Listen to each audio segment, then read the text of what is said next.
Hello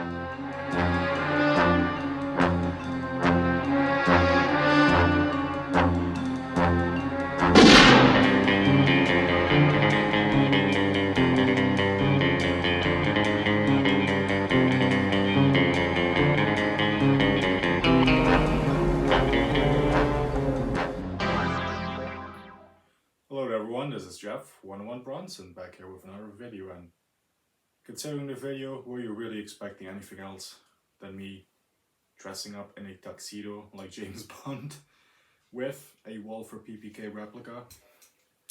Yes, replica. Fake. Yes. Anyway, welcome to my updated James Bond ranking video. Now, the last time I did this was before No Time to Die was released. It was during COVID. No Time to Die kept getting pushed back and back and back. So long story short, I did the ranking before I saw No Time to Die. Of course, now a few years have passed and I have seen No Time to Die, and well, let's just say we're gonna get to where that film is placed in the ranking fairly soon. Spoilers.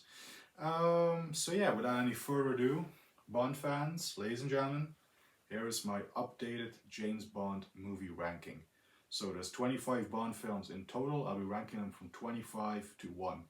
But first, I would like to give these films, or at least one of them, really mention. The unofficial ones, of course, they're not part of the 25 official ones. So if I were to rank the unofficial ones quickly, Never Say Never Again would be the best one with Sean Connery, 1983. Connery coming back one more time as Agent 007. Yeah, that's really the best of a bad bunch, really. Even though, yeah, Never Say Never Again, it's not a great film by any means, but I have always sort of had a bit of a soft spot for that one. The other unofficial films, both named Casino Royale, the 1967 spoof, terrible, one of the worst films I've ever seen, and the 50s TV movie or TV adaptation, whatever it was, yeah, you can skip that as well. The only unofficial one worth watching is Never Say Never Again. So with that out of the way, let's get into the official ranking. At number 25, no surprise to anyone really, it hasn't changed since last time. It is still the lowest ranked Bond film for me. Quantum of Solace from 2008, Daniel Craig's second Bond adventure. Following on from Casino Royale, made during a writer's strike. It had a lot of issues, behind the scenes production issues. They still made somewhat of a coherent sort of film, even though I say that the action scenes are anything but coherent. I mean, with the crappy shaky cam and fast cuts, editing and stuff like that. They still made something that sort of resembles a film maybe, but not necessarily a great Bond film by any stretch of the imagination. Daniel Craig, I think he's a fine actor. I think in all of his Bond films he does deliver a good performance in every one of them, some definitely better than others. It's not Daniel Craig that's the issue for me. It's really the editing and the direction by Mark Forster. You know, it's got stuff there that's cool. The movie looks good. I mean, it's the cinematography, well, aside from, again, the editing and the shaky cam during the fights and stuff, but when they actually do shots of scenery, which again with the quick cuts they last for about 5 seconds, but they do look nice. You know, it looks nice on the Blu-ray disc and everything. But it's not a good film. I mean, there are worse films out there for sure. I would take this over the unofficial, you know, spoof Casino Royale film any day. And there's some other terrible movies out there. But just, you know, ranking this on the basis of a Bond film, Quantum of Solace is the worst, definitely. So let's move on to number 24. At number 24, this one also I don't think has changed much. No, I think this was the second least favorite as well in the last time I did it. 2002's Die Another Day with Pierce Brosnan. CGI heavy, which a Bond film should not be. Pierce Brosnan, you know, kite surfing. Yeah, that's the word. Kite surfing a tsunami. Heavily edited with CGI, no, and not for me.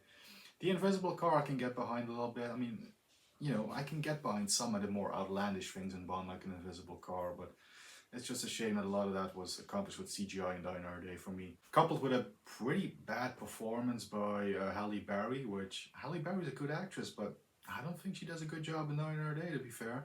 Yeah, it's pretty much a film that's in the first half, it's really good. It's really up until we get to Iceland. A lot of people have said this, it's not just me. But pretty much the Iceland bit is where it really sort of goes down significantly. So yeah, Die Another Day, I haven't really changed my opinion on too much. I can still have fun with it. I mean, considering, this could have moved up one spot because the film coming up next, I would probably take this, personally over the film that's coming up, because this one just, if you switch your brains off, you can really, really have fun with it at least, which I can't really say for the next one. But yeah, just looking at it objectively a little bit, for these choices, I had to put what's coming up next over this one, so it's still unchanged, the bottom two. So yeah, let's move on to number 23. And at number 23 we have the most recent Daniel Craig outing, No Time to Die, the most recent Bond film, the latest one. Because of COVID, because of the pandemic, it was postponed many, many, many times, and because of the pandemic I still wasn't able to see it in cinema because, well, I don't really want to get into it, but let's just say a cinema visit wasn't really allowed for me at the time, that's all I'm gonna say. So yeah, I had to watch it on physical when it came out, and boy oh boy was I disappointed with it majorly. I mean, there are some things that are, okay, that I like. I like the, opening, chase scene and an action scene with the SMR and DB5. I think it's one of the best uses of the SMR and DB5 in the entire franchise. I love the Ana de Armas, yeah, character. Obviously, everybody loves her. That is definitely the highlight of the film. Craig's performance, once again, I like Craig's performance in it, aside from a few scenes here and there where I think he's a little, I don't know, it's more Daniel Craig than Daniel Craig's Bond, if that makes sense. But, and yeah, especially, and I'm not going to spoil it for anybody that hasn't seen it, but the ending, I think I still haven't recovered from that, to be honest. Yeah, it's a mess of a film. There's things in there, I like the Hans Zimmer score, that's another good one, especially when it calls back to, Majesties with the soundtrack and stuff, I like that, but yeah, again, disappointed for me. And actually, to be fair, from here on out, these bottom three, these are really, like, I won't pull these out in a hurry, but any of the other ones here that come after this one is definitely, I can pull out at any time and have fun with these Bond movies. And once again, like I said, subjectively, I definitely have more fun with Die Another Day than I do with No Time to Die. But yeah, objectively, I might recognize that is a little bit of a better made film. Well, well, in terms of filmmaking, and the filmmaking is not one of the things I fault with No Time to Die. Because yeah, the action is followable. You can follow the action all the way through, and that's okay. But yeah. Anyway, let's move on to number 22. At number 22, still a low ranking one, but again, like I said, definitely over the three we just covered. I'll take this one any day. But it is Timothy Dalton's first outing as 007 from 1987.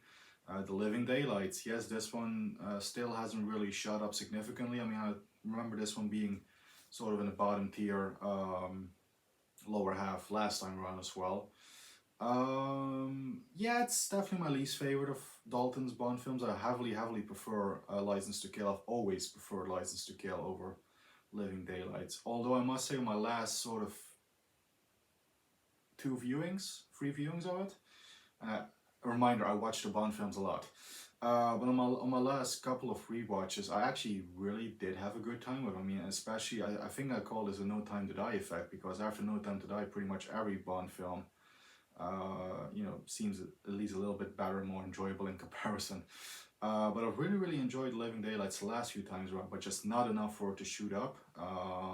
Although I think some people would probably switch my order around with this movie and the next one I have coming up. But again, most of this list is subjective. I only sort of took a little bit of an objective look with No Time to Die and Die Another Day.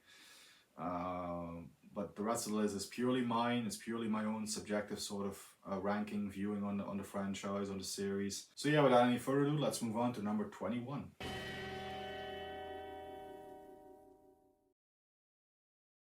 And at number 21, we have Sean Connery's last official outing as 007 in 1971.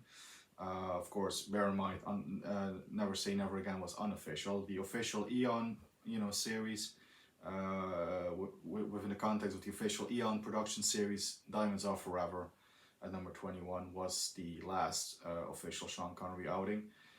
Yeah, I like it. I have a lot of fun with it. I really think as a comedy that film really, really works. There's some really cool, nice little funny comedic elements and stuff in it. And, Connery, he looks the part still for that one. Even though, admittedly, he's gone a bit older. He's aged a little bit. But yeah, a lot of people do say he's a bit sleepwalking and You Only Live Twice. And he's definitely a bit more energetic and alive in Diamonds Are Forever. I don't really consider him full-on zombie sleepwalking mode in You Only Live Twice, but I can definitely see why people do say that. But he's definitely more energized in Diamonds Are Forever, and I do really like an energized Connery performance, obviously. Jill St. John as the Bond girl is great. Charles Gray will never be my favorite Blofeld, but again, he's campy. I do have fun with him. And Win and Kid are probably my favorite aspect of the film. I really like them as henchmen. Yeah, John Barry delivers a nice little swanky, score to really fit the Las Vegas setting. The car chase with the Mustang is cool, even with the continuity error, the famous one that I'm sure a lot of you will know about. Yeah, it's not a flawless film by any means, but again, I have a lot of fun with it, and like I said, pretty much above, from the point where we've covered No Time to Die, every film above No Time to Die I really enjoy, and these are all Bond films I could just whip out at any moment. It's just I slightly prefer one over the other each time. But yeah, there you have it. Diamonds Are Forever, number 21. Let's move over to number 20. And coming in at number 20, it is my favorite Bond actress swan song movie from 1985. This is Sir Roger Moore's final outing as 007 in A View to a Kill. Yes, I really do have a lot of fun with A View to a Kill. Is it a perfect Bond film? No. Does it have really cool elements? Yes. I mean, you got Christopher Walken as the bad guy, Max Zorin. You amuse me, Mr. Bond. It's not mutual. I love him. I love Grace Jones. I don't say that a lot, but I do. Especially in this movie, I think she really works in the film. Yeah, I mean, I can get the criticism that Tanya Roberts gets as Stacy. I mean, yeah, her screaming can get really irritating and annoying, like nails on the chalkboard level. But I still think she's a really gorgeous looking woman in the film. I mean, she was obviously she's passed away not too long ago. I mean, she rests in peace a couple of years ago now. But I mean, she was a gorgeous looking woman. Gotta give her that. And I'm sure that they did not hire her for her acting job, so I'm not gonna fault her acting as well. Even though, yeah, I have seen better performances by Bond leading ladies. There's no question about that. But I think she's suitable for the film. I think she fits the part. Don't really have major complaints about Tanya Roberts. I know it's a bit of a controversial thing because a lot of people seem to love ragging on Tanya Roberts. But again, I'm not gonna slide her. For me, some issues with the film is the film, the way it's shot looks a bit flat and stuff. It doesn't really have a big sort of cinematic look to it. Yeah, costumes aren't really too good. I mean, by the 80s, the costumes were a little, the costumes took a dip in quality a little bit. I mean, don't get me wrong, Roger Moore's still wearing a nice tuxedo and stuff like that, but some of the other characters and casual wear and stuff, it's like, it has that weird 80s fashion style. Grace Jones outfits are pretty cool because they really match her. Probably, I'm willing to wager that they were her own costumes. I'm really pretty certain on wagering that. Because yeah, she was really flamboyant and had a style of her own. I really think she might have brought her own wardrobe to the film.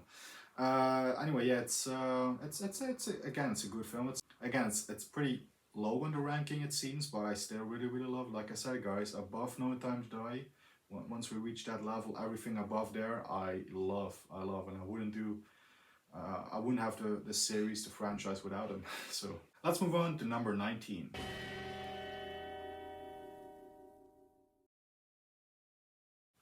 At number 19, we have Sir Roger Moore's second outing as 007 in 1974's The Man with the Golden Gun.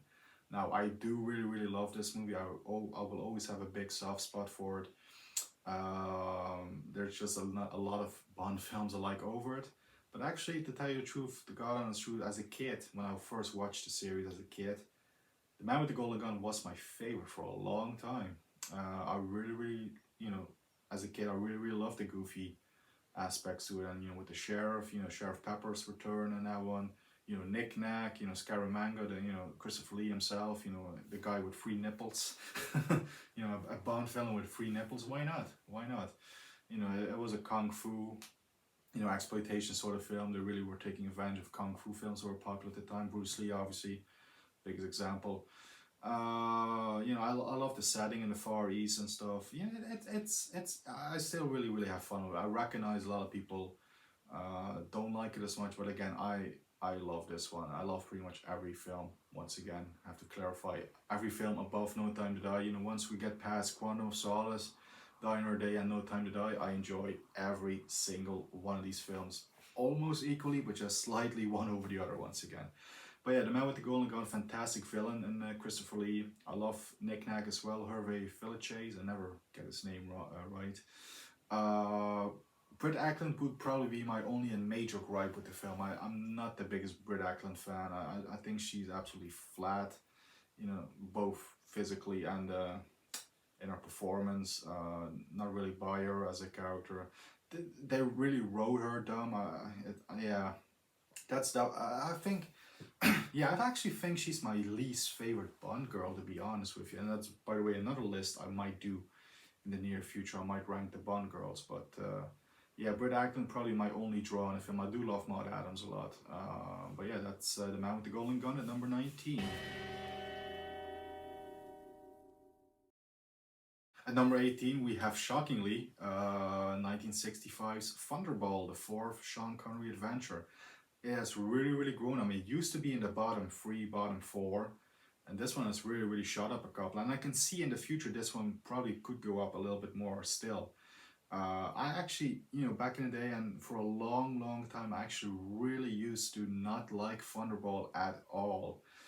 The underwater scenes, they dragged for me. And to be fair, they're still a little too slow for my liking, but I've grown to appreciate them more and more. Connery is fantastic. He moves like a panther. He's really, really in top shape and everything. Connery is it's one of my favorite Connery performances. Really, is his performance in Thunderball. Domino, played by Claudine Auger. Fiona Volpe, played by Luciana Paluzzi. Some of the best Bond girls in the series for me, especially Fiona Volpe, Luciana Paluzzi. Oh my God, she's beautiful. I love the Bahamas. It's probably one of my favorite sort of travelogue Bond films. I love the setting in the Bahamas. I can see why Sir Sean Connery lived the last few decades of his life there, because it's a beautiful place. I mean, I would like to go to the Bahamas one day myself. But it's really beautifully captured. It's a beautifully looking film, Thunderball. Once the shots where we're not underwater, as in, to be fair, even underwater cinematography on a big TV screen, Blu-ray, HD quality, whatever. This one would look great in 4K, I imagine. But it looks great. The film is shot well. It's one of the most sort of lush, stunning looking films in the series for me. I really love the cinematography. So yeah, Thunderball has really, really rose up. Again, there's still a few issues I have with it, like the underwater scenes. The editing, it's still a little jarring at times. The editing, you have these wipes and stuff and jump cuts and whatever. Still not a big fan of those, but yeah, overall, the film overall as a whole, it really has grown on me since the last time. So yeah, Thunderball at number 18. At number 17, we have one of the most entertaining Bond films in my opinion. If I was ranking these on just how entertaining they are, this one would be way, way higher. But I've always really loved this film. I think Calvin Dyson has always called this like the perfect Sunday afternoon Bond film, like this one and Octopussy. I am, of course, referring to Pierce Brosnan's second outing as 007 in 1997's Tomorrow Never Dies. What a fantastic Bond film this is. Action pretty much non-stop all the way through. So entertaining. You could just put this one on. Like I said, it's like a lazy Sunday afternoon, perfect Sunday afternoon sort of film. You have nothing else to do, you want to watch a Bond film, it's pretty much that one. It's definitely an entertaining one. I know it gets a lot of hate. A lot of people always hate on Brosnan's films beyond GoldenEye. But I still really love both Tomorrow Never Dies and The World's Not Enough. I think they're both really, really great Bond films. As far as I'm concerned, Pierce Brosnan had 3 great Bond films, and it's GoldenEye, Tomorrow Never Dies, and The World's Not Enough for me. But yeah, yeah, what can I say? Michelle Yeoh is fantastic in it. I love Terry Hatcher in a brief but memorable role. I love Jonathan Pryce hamming it up as the villain. Yeah, so much. I love David Arnold's score as well. So many great elements about Tomorrow Never Dies. Again, especially after No Time to Die, especially these films with Brosnan, they really, really, are so much more enjoyable. I think overall in my Bond actor ranking, because of No Time to Die, because of the majority of Craig's tenure, to be fair, I think Craig has gone down in my Bond actor list as well. Which will be another interesting one to do, ranking the Bond actors. I don't know, love Tomorrow Never Dies. Moving on to number 16 now. At number 16, we have the fifth Sean Connery installment, You Only Live Twice, from 1967. Again, a film a lot of people would probably put lower a little bit, but I really, really love You Only Live Twice. I love the Japan setting. Again, it's very lovely photographed, everything. The cinematography is on point for me. Little Nelly, there's so much good stuff in that film that I can sort of look by Sean Connery's more subdued, to put it mildly, performance as 007. There's still a lot. I mean, Bond turning Japanese, yes, it's ridiculous. It's in both idea and execution. There's no way a 6'4" Scottish a Scottish bloke will pass for a Japanese fisherman. There's no freaking way. But still, I mean, it has, Donald Pleasance as Blofeld. For the first time, we got Blofeld on camera. Donald Pleasance is fantastic in it. Tiger Tanaka is one of Bond's best allies, in my opinion. That's another one I could do, ranking the Bond allies. That's another great list to do. Yeah, there's so much to enjoy. John Barry scores, one of my favorite Barry scores as well. I love the score by Barry. I have it on CD. So yeah, You Only Live Twice, man. It's so entertaining. If you rank it lower, if you hold it in a bit lower regard, I would say just watch it again. I'm sure, hopefully, you're gonna get a better kick out of it. But yeah, You Only Live Twice, the first film by Lewis Gilbert. He did direct 3 of them. The other 2 are ranked a bit higher, but not a bad first film for this director. Like I said, there's a lot of great elements in it.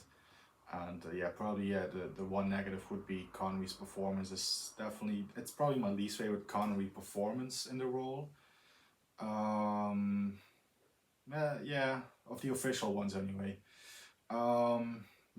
You Only Live Twice, 1967, at number 16. Let's move on to number 15. At number 15, we have the other perfect, lazy Sunday afternoon Bond film, once again, starring my favorite Bond actor, Sir Roger Moore. This is 1983's Octopussy. Yeah, just that title alone is ridiculous, isn't it? Like, there's never too much pussy, but yeah, Octopussy comes close. That joke went over my head when I was a kid. The Octopussy title. Same with some Bond girl names like Pussy Galore, Holly Goodhead. Those totally flew over my head as a kid. I get them now. Maybe some of the younger people watching it will fly over their heads. Otherwise, I just did a very mature joke. But Octopussy, there's so much to enjoy. Once again, it's so entertaining. Great John Barry score. Roger Moore's perfect. Once again, as 007. This should have probably been a swan song, if you ask me. I do love him still in A View to a Kill, but he was definitely a tad too old by A View to a Kill. But this one would have been a perfect swan song for Sir Rog. But I'm never gonna knock or critique Roger Moore. I just love the guy so much. He was one of the few celebrity deaths that really, really hit me when it happened. Just because he's always been my favorite Bond, and I've always admired and loved him so much. Octopussy, man. Maud Adams, great as the Bond girl. Octopussy as the main sort of character, pretty much, because she's the character in the title of the film. Obviously Bond is the main character, but other than that, it's really Octopussy in this one. Obviously, the movie is named after her. Louis Jourdan plays a nice, slimy villain. I love him as well. Gobinda is a great henchman. Another probably top 10 henchman for me. I love him. So much, great stuff. The stunts, even though it's not Roger Moore, but that whole plane stunt at the end of the film, where the guys are hanging on the plane, fantastic, excellent stuff. The whole train scene, great scene. Octopussy from 1983 at number 15. Let's move on to number 14.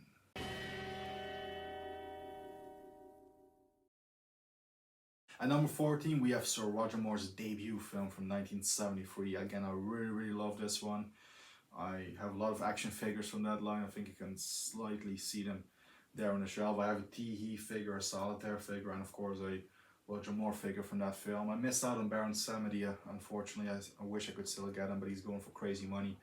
Yeah, I love Live and Let Die.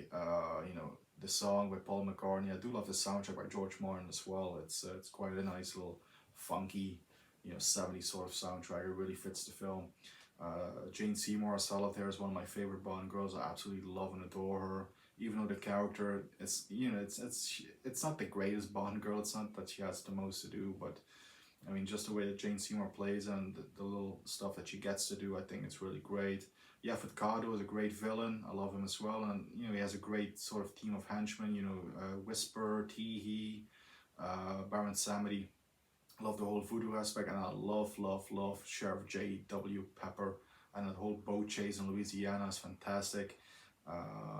Nothing really left to say. We'll move on to the next one.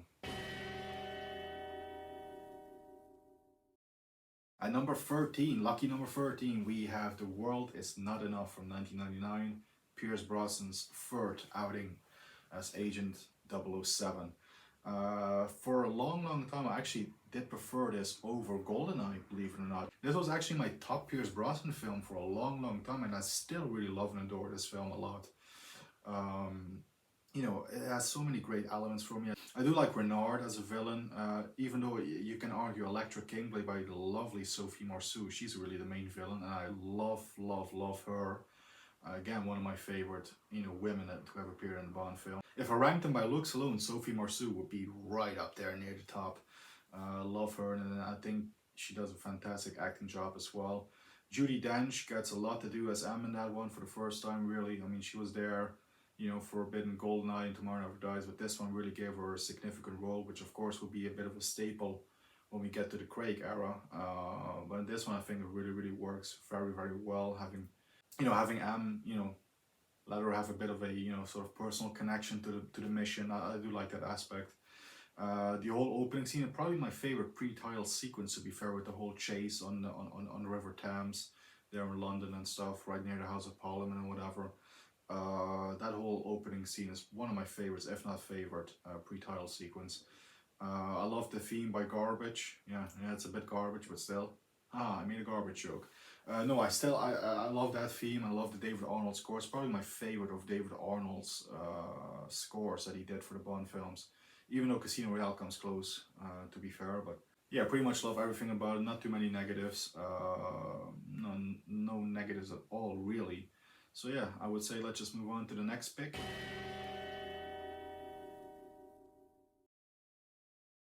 At number 12, we have Daniel Craig's fourth outing as 007. I did see this one in cinema quite a few times, and back in the day I really loved it. It has gone down significantly since last time.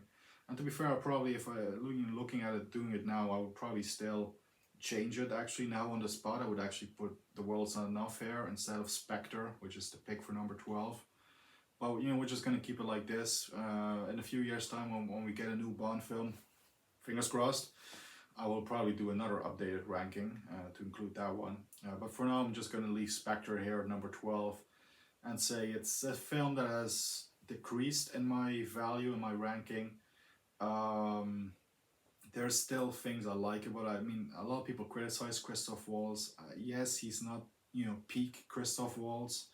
You know, the character isn't well written, and the whole Bond Blofeld, you know, brother thing is it's ridiculous. But there's still elements I like, and I still, even though it's recycled a lot from Skyfall, I still like Thomas Newman's score for it, to be honest. Yeah, it's not a top tier Bond score, but I do like it. Fits the film, you know, it fits Skyfall and Spectre. Sam Mendes still does a pretty good job with the directing, even though Skyfall is a better directed film. So he is also gone down a little bit from film to film, if you ask me. But yeah, I do like Daniel Craig and Monica Bellucci for the few minutes she has as a highlight. I wish she was a bit more. Léa Seydoux, great looking woman and stuff, and a great actress, but not really. I don't really buy the whole Bond Madeline stuff. It's a little bit rectified with No Time to Die, but yeah, it's it still feels too forced for me. I do like the winter locations. I love, when they get back to, similar to Majesty's, when they get to a mountaintop location in the snow and stuff. I think it's Austria. I do like that plane chase as well with Dave Bautista. And Dave Bautista, I think, he does a good job in the film as well as the henchman, Mr. Hinks. Definitely the best henchman that Craig has ever had to battle. That's for sure. Yeah, it's a bit of a massive film, but I still enjoy it. It still hasn't gone down all the way to the bottom. But I do find myself being a bit more bored every time I do watch the film now on the rewatches. It might have been it could be just fatigue from the film. Like I've seen it now so many times, it just, I start to see the flaws and I feel the fatigue a bit. It could be that, or it could be just I'm finally sort of waking up to the film. Because like I said, it used to be a favorite. I mean, I think this one was top 10 the last time I did this, so that shows you how much this has gone down. But yeah, let's move on to number 11. That's pretty much all I have to say about Spectre. Moving on to number 11, here we go. And at number 11, we have a film that could have easily again been in the top 10. And there are days where I would easily put it in the top 10 because I just absolutely love and adore this film. I know this gets a lot of hate. I know it has nothing to do with the Fleming original novel. I have all the novels right there. I'm a reader of the Fleming novels. I do love them. But I still absolutely love this film. And it's saying a lot when I hate Star Wars and Star Trek and stuff like that. I can't really, it's not for me. I'm not a fan.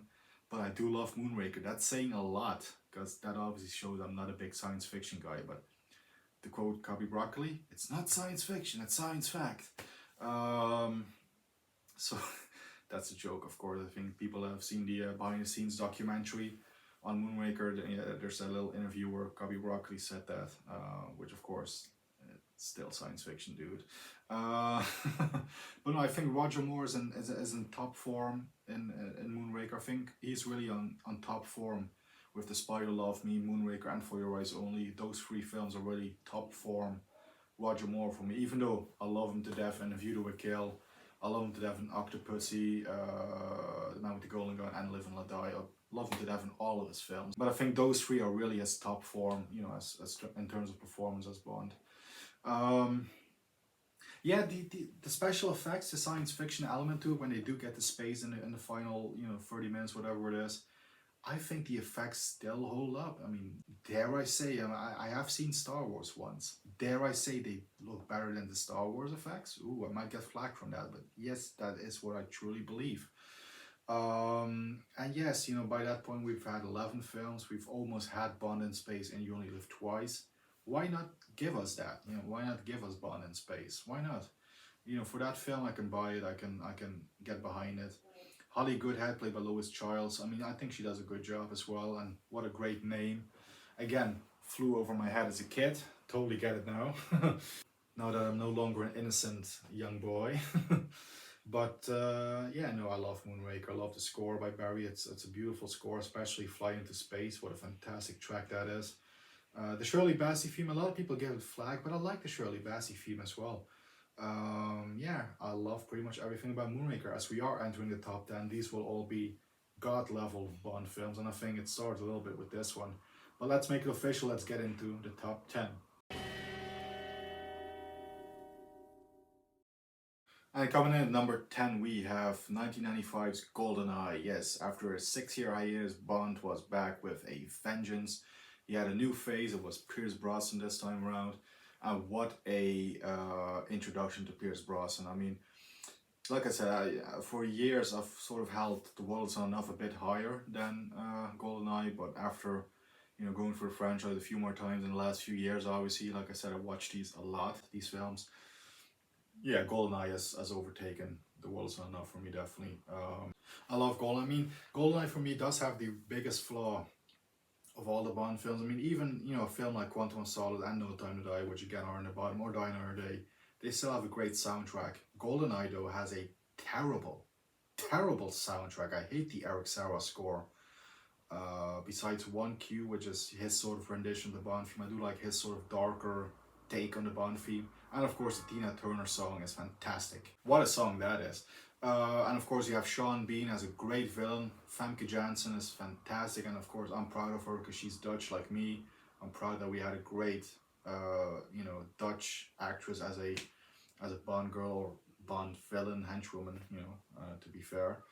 Yeah, I do like Natalia, even though I've always sort of that's another sort of critique. I was never the biggest fan of the actress that played Natalia, and I thought actually it's funny. I have a criticism with her that a lot of people have with Stacey Sutton. I actually find her a little bit annoying, and she sort of gets on my nerves a bit with her screaming and shouting.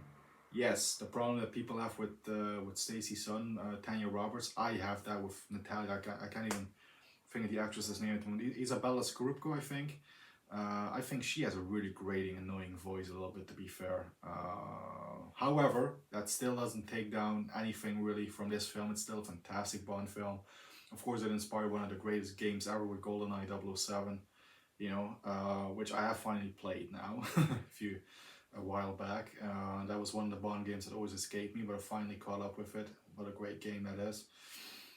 Everything from the pre-title sequence with the dam jump, the bungee jump, right up until the very end with the fight scene on that big satellite dish, whatever it is. Great stuff, great action scenes. First appearance by Judi Dench, of course, as M.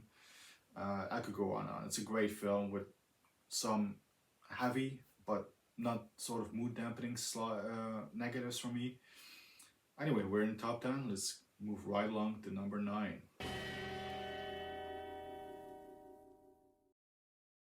At number 9, we have Sean Connery's first Bond outing and the very first official Bond film, period. 1962's Dr. No. I love Dr. No probably more than most people do. I mean, I know a lot of people, Calvin Dyson included. I do watch a lot of the Calvin Dyson's videos. Even Calvin Dyson, he says, it's a good film, but it's like a vanilla Bond film, like it laid a foundation upon which everything was built, and they improved it with every film, pretty much. I get that sort of analogy, like saying it's vanilla, but I still love the whole travelogue aspect to it. I love that it's faithful to the book as well, the Doctor No book by Fleming.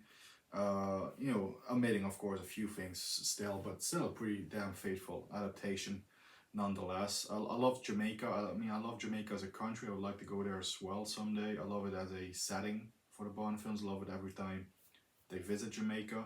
Of course, it's where Bond was born because Ian Fleming, he wrote the books in Jamaica, at a summer house or his little house that he had built there in Jamaica, Golden. Yeah, I love pretty much everything. It immediately introduces the world, in a great way to Sean Connery, and introduces the world to Bond right away with that fantastic, iconic opening scene, where you see his hands, you see him from the back and stuff. He's lighting a cigarette. I admire your courage, Miss Trench, Sylvia Trench. I admire your luck, Mr. Bond, James Bond. I don't have a cigarette right now. I can't reenact it fully, but what an iconic moment! What an iconic opening introduction to 007. Are there elements that are dated? Yes, the Monty Norman score is hit or miss for me. There are cues I like, but some cues just sound right out of a Tom and Jerry cartoon. Very over the top. That scene where he's bashing the spider comes to mind. Like, bum bum bum. It's actually in time with the hits that he gives. Yes, that's it. On some aspects, the film hasn't aged well, but there are definitely a lot of timeless elements for me. Connery is one of them. I think right out of the gates, he absolutely nailed it as Bond. A lot of people say he really came into it by the third one, by Goldfinger. And that might be his best performance, but I think he nailed it pretty much from the get-go, if you ask me, with Dr. No. And of course, I would be remiss if I did not mention the beautiful Ursula Andress as Honey Rider. That scene coming out of the sea in the white bikini. What a scene. I mean, Ursula Andress, fantastic. Again, I just love Dr. No. Even though it's not a perfect Bond film, I still love it a hell of a lot. So let's move on to number 8, shall we? At number 8, we have what for a long time was my favorite Roger Moore film. It has, of course, since been overtaken. I think pretty much the top 10 here is pretty similar to how I ranked it the last time around. But at number 8, we have 1981's For Your Eyes Only, What a fantastic song. One of my favorite songs actually of the series, the Sheena Easton one. I absolutely love and adore that one. I do like the Bill Conti score, even though some tracks are a little questionable. I do love Bill Conti as a composer, obviously, you know, Rocky, he did that, of course. Yeah, I mean, it's for me, it might be, you know, the Roger Moore film that's left, still discuss later. That might be my favorite film, but this actually might be my favorite performance of Roger Moore as Bond. To be honest, it's hard to call, really, for me. But I mean, for a long time, this was an absolute favorite. For a long time, this was my favorite of Roger Moore. But yeah, there's definitely one more, pardon the pun, that is better. Um, but yeah, no, For Your Eyes Only, great Bond girl. I do like Carol Bouquet as Melina. Again, I love the location in Greece. Scortina, forget some of the other locations in it, but there's some great locations. Spain, they shot in Spain a little bit. Yeah, I love pretty much everything about this film once again. Again, in this top 10, I absolutely love and adore all of these films pretty much equally. Pretty much equally. But again, there's just a few more that I like a bit more, so let's move on to lucky number 007. And coming in number 7 is my favorite of the two Dalton roles, movies, I should say, and it's 1989's License to Kill. What a film! What a film! Probably the best villain in the franchise for me, as you know, Robert Davi as Frank Sanchez. Absolutely love him. He's such a cool villain. Even though, you know, if you look at it, he's pretty much, you know, he's pretty much a, you know, a little bit of a copy of Tony Montana's Scarf. He's a big, you know, international drug dealer, you know, his, you know, Latino drug dealer. But Robert Davi just plays it so well. It's such a well acted role, and Timothy Dalton is at his best in this movie. Absolutely. If we have gotten more of Dalton like License to Kill, I would have been all over that. I would have been all over that. The action scenes in License to Kill and the explosions are pretty much unrivaled. They're still probably some of the best, if not the best, action scenes in the entire series. Two of the best Bond girls in Carrie Laurel and Talisa Soto. Love both of them.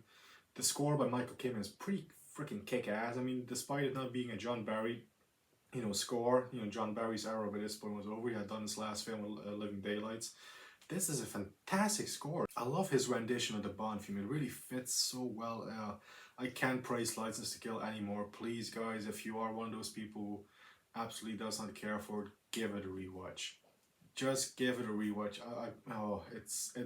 I really hope it will grow on you if you do it. Oh, it's so good. Again, it's all subjective, of course. I get it. You know, opinions are different, but I literally don't understand why this film gets, you know, the hate that it does by some people. I know it's, you know, it's gone up for a lot of people over the years. For me, it's always been a top tier film. I love everything about License to Kill. Everything. It's almost a perfect Bond film for me. I mean, yeah, we're in the top 10. These are pretty much perfect Bond films, but yeah, absolutely love this one. Let's move on to number 6 before I gush all over this place a little bit more. But yeah, trust me, I love this one. Moving on to number 6. And at number 6, we have an all-time favorite once again. It feels redundant to say that because, of course, we are in the top 10. We're almost at the top 5. But yeah, number 6 is 1963's From Russia with Love, the second James Bond film and the second Connery film. I absolutely, once again, love everything about From Russia with Love. It's always been one of my favorites. It's such a great thriller. A lot of people say, yeah, it's a little bit of a Hitchcock ripoff, you know, North by Northwest ripoff. Yeah, Terrence Young, I think, definitely was influenced by Hitchcock with that film, but still, you know, I'm a huge fan of the novel as well. It might be my favorite novel by Fleming, and I think it's just adapted pretty much perfectly onto film. It's a really great adaptation. I mean, pretty much so many iconic elements about it. The score, this is the first time we get a John Barry score. Absolutely adore Daniela Bianchi as Tatiana Romanova. I mean, she's again one of my favorite Bond girls. I absolutely love her. She's one of the most beautiful Bond girls as well. Absolutely terrific. Lotte Lenya, Rosa Klepp is iconic. Robert Shaw as Red Grant, fantastic. One of the best one of the best villains that sort of equal a Bond. Yeah, I just love the whole thing and the whole Orient Express thing. One of the best fight scenes there on the train with Bond and Red Grant. What a fantastic film. Absolutely love and adore once again everything about this one. Moving on to number 5, entering in the top 5. Here we go. So at number 5 we have my favorite Roger Moore film. I alluded to earlier, it might not, I mean, For Yours Only might be my favorite performance, but this is definitely the best film of Roger's. Of course, if you've been counting, if you've been, keeping count at home, if you've been keeping track at home, it is none other than 1977's The Spy Who Loved Me. What a film. I mean, just go into a few of the things, the Lotus car going into the water, turning into a submarine. Barbara Bach is one of the most beautiful and greatest, Bond girls, definitely an equal of Bonds. Introducing, Richard Kiel, of course, as the iconic Jaws. What a fantastic character that is, and I love that he returned in Moonraker as well. Yeah, Kurt Jurgens as Stromberg, not the most memorable villain, but he does the part. He does well enough in my opinion. Definitely in terms of the villains, the highlight is Jaws. There's no doubt about it. Yeah, again, it's a film that is shot wonderfully. Some great cinematography. I love the locations. Egypt is photographed so beautifully. The amount of time we're there. It's not very long, but I love the get this nice little establishing shot and stuff. Yeah, this is absolutely, once again, absolute top tier. Absolute top tier. This is such a great Bond film. I cannot sing its praises any higher. I cannot recommend it anymore. The Spy Who Loved Me is a masterpiece in terms of Bond films. It really is one of the all-time best. Pun fully intended. Nobody does it better. And yeah. Although there are 4 films that I do think do it a little bit better, but still. Let's get into that as a nice segue. Number 4, coming up right now. At number 4, we have Daniel Craig's first outing from 2006, Casino Royale. Now, this one proved pretty much all the naysayers wrong in it, even myself included. I was not big on Daniel Craig when he was announced. At that time I was just getting into the Bond films. I pretty much caught up with all these guys here. And then, Daniel Craig was headlining the new one, Casino Royale, and I saw the pictures and I saw some stills, and I wasn't convinced, just like many others. But yeah, Casino Royale. And even, I have to say, the first time I watched it, even though I liked the film, I still wasn't like, this is a masterpiece, which I pretty much am today, of that opinion. Yeah, when I first watched it, I thought it was long. It was a little too long. It was even longer than Majesty's at that point, wasn't it? It was slightly longer than Majesty's. But I've definitely quickly learned to love that film and adore that film, as many of the people in the Bond community do. Yeah, what a film. Totally flipping Bond on its head. All of the things we're used to with these 5 guys right here, completely out the window. There's a new timeline, there's a new Bond, it's rebooted. Yes, it was at that time where a lot of these reboots were happening. Obviously, Batman Begins is a prime example. Christopher Nolan, Batman films. But I think, the first one with Craig, it really worked, Casino Royale. Obviously, it took a big dip with Quantum of Solace. It got to a big high again with Skyfall, which we're going to get to. And then a little dip again with Spectre and a huge dip with No Time to Die. But we still got at least 2 great Daniel Craig films. You know what, let's just move over to the next one, which is at number 3. Let's go. And number 3, of course, like I alluded to, it's 2012's Skyfall. I remember seeing this one on the big screen. At that point, 2012, I mean, obviously I saw Casino Royale quite a few times at that time. I even, got a good few viewings in of Quantum. And Skyfall, the trailers looked so good. That was the first time I was really hyped for a Bond film. I definitely remember that. I was watching every trailer, sort of trying to follow every bit of news about the film. When is the release date, this and that, all those kinds of things. And I was there, opening night. I was there. 2012 must have been 14 at that time, something like that. But I was there. I was absolutely there for it. And I remember being in that cinema, in that movie theater, sitting there, just being mesmerized by what I was seeing. again, one of the best opening pre-credit title sequences. Fantastic song by Adele. I love that song. Probably my favorite Bond song is the Adele Skyfall song, to be honest with you all. Yeah, Judi Dench, her best performance as M, hands down for me, even though she's great in pretty much every Bond film. Again, Bond girls, again, with Craig, it's a bit funny. Like, either he had, you know, Vesper, Eva Green, one of the best Bond girls, top two for me. Or he didn't really have a Bond girl, you know, Quantum of Solace, or he had one, but it was not really the main focus. Like in Skyfall with Berenice Merlot, she was barely in it. Again, just like in Spectre with Monica Bellucci, to be honest. But again, in Spectre we did have Madeline. They tried to make her a bit of a Vesper 2.0, but it didn't really work. Yeah, Craig only had one great Bond girl, so it's not like Skyfall has great Bond girls. You could even argue the main Bond girl is Am herself, to be fair. But you know, love everything about. I remember that sitting in a cinema during that scene with the inquiry, where Am is, you know, at the hearing, and she's giving that poem, and you see Craig running to sort of rescue her because obviously the bad guy's after M.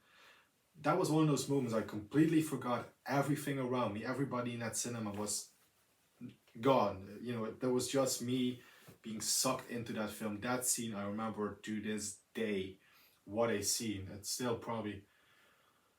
It's hard to say, but it's probably still my favorite sort of adrenaline rush scene in a Bond film. Is that scene where Bond is racing to rescue M. Man, what a scene! And then the whole finale at Skyfall. It's just absolutely terrific.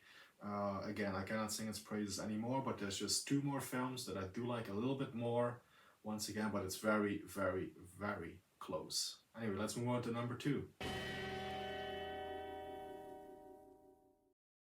At number 2, of course, it is the iconic 1964. Let me loosen my button. It is the iconic 1964, you know, gold standard, pardon the pun, of Bond films. It is, of course, Goldfinger. What a film! Sean Connery's best performance as Bond. Again, it could also be Thunderball for me. I think he's really excellent in Thunderball as well. But what a performance he delivers as Bond in Goldfinger. Gert Frobe as one of the best villains. Harold Sakata as Oddjob. The Golden Girl, you know, the girl painted gold. Pussy Galore. What so much iconography just within that singular film. The Aston Martin DB5 is introduced, and the whole world fell in love with the car right then and there. I still love that car. What a fantastic car. Fantastic soundtrack by John Barry. It's just chef's kiss all the way on that film. I really don't think I need to say anymore. Let's move on to number 1, as you all know what that is going to be. Yes, no surprise to anyone, my number 1 is On Her Majesty's Secret Service. George Lazenby's one and only outing. The black sheep of the series. I know everything about it, guys. I've seen your comments online. And I don't agree with them, but again, you know, we all have our different takes and opinions. For me, this is the best Bond film ever made. This is the best story that Fleming had ever written, you know, with the book. And the film even improves on the book, which is not easy to do. But the film, being very, very faithful, improves on it, you know, on the book. Diana Rigg is the best Bond girl for me. Again, probably number 2 would be Eva Green as Vesper Lind. But Diana Rigg as Tracy is, oh, I love her so much. Telly Savalas, hands down for me, is the best Blofeld. The action scenes for the time are superb with the bobsleighing and skiing and all those kinds of things. I love the wintry setting. I love, you know, the Switzerland locations. Piz Gloria, Irma Bunt, fantastic henchwoman. I love her as well. The soundtrack by John Barry is the best soundtrack in the whole franchise, as far as I'm concerned. I love everything about the film. Yes, I get it. George Lazenby, not the greatest actor. I get it and I support that. However, again, I've said it before and I'll say it again. This was a guy in his late 20s. I think he was 29 when he was cast. So he might have been 29, 30 when the film was actually made. A very, I mean, I'm 27 myself. Imagine in 2 years, I'll be at that age that, you know, Lazenby was Bond. And him taking over from the superstar that is Sean Connery, it's not an easy feat. I mean, put yourself in his shoes, guys. I mean, you're trying to follow on, you know, from a legend at that point, really. Of course, people are gonna, you know, of course, people are gonna criticize your every move and, you know, put you under a bit of a lens, you know, whatever you do. And yes, he did have some weird behavior offset and stuff, and apparently he was a bit unlikable and stuff, and it sort of got to his head. Again, I can't blame him. I mean, I imagine if tomorrow I'm cast as Bond, I mean, I couldn't even freaking imagine, to be honest with you. So, you know, I will cut Lazenby slack. And I will say this, the scenes where the acting matters for his character for Bond, he delivers. I'm not going to spoil it, but you all know what I'm talking about. There's nobody that can deny that he is not great in the scenes where it matters. At the really, you know, at the emotional stuff. And you cannot deny that he has great chemistry with Diana Rigg during a few notable scenes. I bet you can't deny that one. So again, for me, it's a perfect story. It's a perfect Bond film. Peter Hunt does a fantastic job directing. And this is, I mean, I alluded to earlier that maybe, you know, Thunderball, You Only Live Twice, they are some of the best looking Bond films. This one is the best looking Bond film with the cinematography and, you know, all the color palettes and whatever, all that kind of stuff. Does it suffer from some of the things that most of the 60s Bond films do? Yes, it has, you know, bad sort of back screen projection stuff like that. It was a product of the times. I mean, every 60s Bond film had those, you know, back screen projection shots. This one, though, it is there, but it's sort of, I don't know, it doesn't distract me as much in that one. And no, that's not personal bias or anything, but it just really, it doesn't distract me that much in that film as it doesn't, as opposed to, you know, Thunderball, where you have the final scene on the boat with the bad back screen projection. It doesn't bother me in this one. I love everything about this one. The score, the acting. Again, I will cut Lazenby slack, but I will definitely agree he's not a great Bond. He's not 100% flawless. You know, there are flaws to his performances, but you know what? I don't care. I don't care. The scenes where it matters the most is where he delivers. Diana Rigg, she delivers. She helps him a lot. Definitely, they made the right choice. They made the right choice by casting Diana Rigg in that role. You know, because she really helped Lazenby out with his performance. No doubt about it. She got something out of him. Yeah, I think Peter Hunt does a superb job directing. It is absolutely a masterpiece. It's not just my favorite Bond film. It's really one of my all-time favorite movies. Period. Period. I love it that much. Anyway, there you guys have it. I don't think I need to say any more at this point. Besides, of course, thank you all so much for sticking with this video and sticking with me and my ranking. And by all means, guys, drop down below your ranking and your opinions on the Bond series. I would love to read. I would love to get involved in a discussion with you guys. Are there people that also like Majesties as much as me? Are there people like me that have this at number one? Please drop it down there. And yeah, thank you all so much for watching. Really, really appreciate it. I will see you all next time for the next video. Until then, take care of yourselves, stay safe and healthy. As I always say, keep punching, and just like James Bond, you can bet your ass that Bond will return. 101 Bronson will return as well. So long for now, guys. Take care.